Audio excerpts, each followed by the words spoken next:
हो या मरण जरूरी है।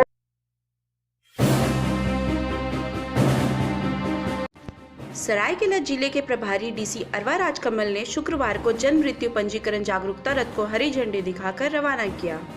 उन्होंने बताया कि जन्म मृत्यु प्रमाण पत्र पंजीकरण सभी के लिए अनिवार्य है। अज्ञानतावश जो लोग इसे नहीं बनवा पाते उन्हें कई परेशानियों का सामना करना पड़ता है। बच्चों के स्कूल में नामांकन से लेकर दुर्घटना बीमा और पेंशन का लाभ लेने में इसकी अनिवार्यता होती है। तय समय पर अगर यह प्रमाण पत्र बना लिए जाते हैं तो उन्हें सरकारी दफ्तरों की खाक नहीं छाननी पड़ती।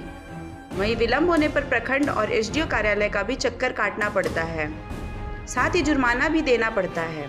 इस जागरूकता रथ के माध्यम से जिले के लोगों को जागरूक करने का काम किया जाएगा।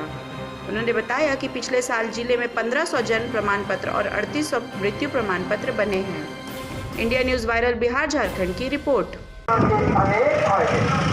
जन्म प्रमाण पत्र, जन्म की तारीख एवं स्थान का यह एक प्रमाणिक दस्तावेज की संख्या में करीब लोगों ने जन्म प्रमाण पत्र प्राप्त किए हैं। 3800 के संख्या में मृत्यु प्रमाण पत्र प्राप्त किए हैं। अक्सर जानकारी नहीं रहने के कारण ससमय शैक्षिक स्तर से अप्लाई नहीं करते हैं, इसीलिए उनको जन्म प्रमाण पत्र हो, मृत्यु प्रमाण पत्र हो, मिलने में विलम्ब होता है। जब 1-2 साल के बाद जब उनको प्रमाण पत्र लेना पड़ता है तब फाइन के साथ उनको एक उच्च पदाधिकारी के कार्यालय में घूमना पड़ता है। इसलिए चीज़ों को सरलीकरण करने के लिए सरकार ने जो व्यवस्था बनाई है इसके बारे में लोगों को जानकारी देने के लिए आज रथ को हम लोग रवाना किए। मैं ब्रीफ में बताना चाहता हूं आपको, जैसे आप जानते हैं कि 21 दिन तक पंचायत लेवल पे ही या जिस हॉस्पिटल में जिनका जन्म होता है वहीं के डॉक्टर इंचार्ज, जो मेडिकल ऑफिसर इंचार्ज हो या वहाँ के जो पंचायत के पंचायत सेवक हो, वो जन्म प्रमाण पत्र इशू कर सकते हैं। इसी तरह मृत्यु प्रमाण पत्र भी इशू कर सकते हैं।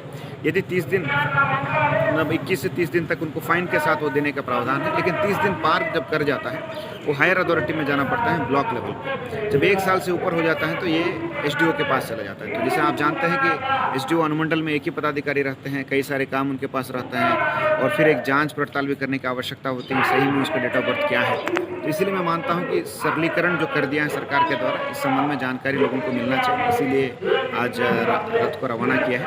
मैं आपके माध्यम से भी सभी को रिक्वेस्ट करूँगा, क्योंकि कोई स्कूल के बच्चा को अगर एडमिशन करने के समय में हो या कोई पेंशनर को पेंशन लेने के समय में उनके जो डेथ के बाद उनका जो परिवार रहते हैं उनको लेने में हो, कभी कभी डेथ सर्टिफिकेट, कभी कभी बर्थ सर्टिफिकेट की आवश्यकता पड़ जाती है, इंश्योरेंस क्लेम के संबंध में हो, ये सभी चीज़ों के लिए मैं मानता हूँ कि जो सिंपल प्रक्रिया है इसके बारे में जानकारी सभी के लोगों के बीच में होना चाहिए और इसी उद्देश्य के साथ आगे बढ़ते हैं।